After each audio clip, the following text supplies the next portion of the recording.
Salut! Eu sunt Bogdan și astăzi vă prezint două funcții interesante ale tabletei mele Samsung Galaxy Tab 2.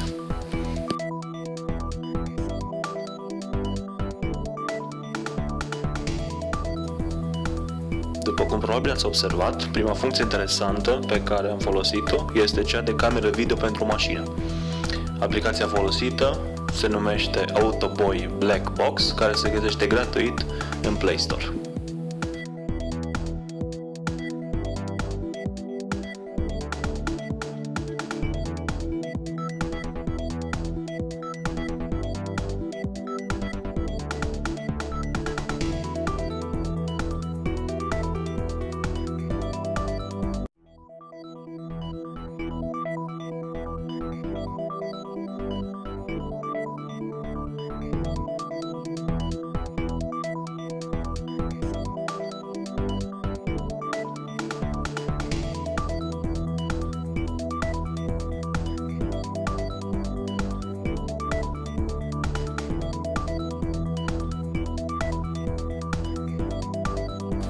Una dintre cele mai smart and fun funcții pe care am descoperit-o pentru tableta Samsung Galaxy Tab 2 este folosirea acesteia ca un remote controller pentru mașinuța BWI Mini Cooper cu ajutorul funcției Bluetooth de pe tabletă.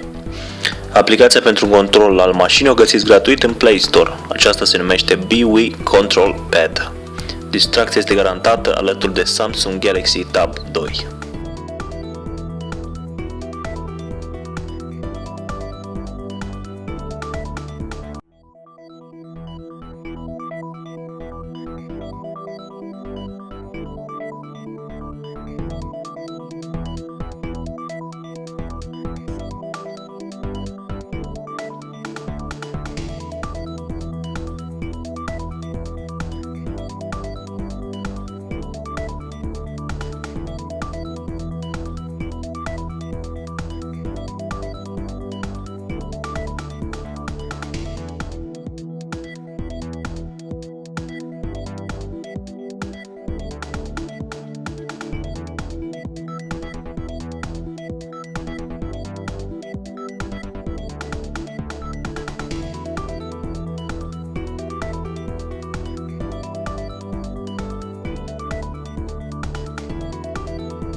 Gata, m-am lăsat, tableta mă așteaptă.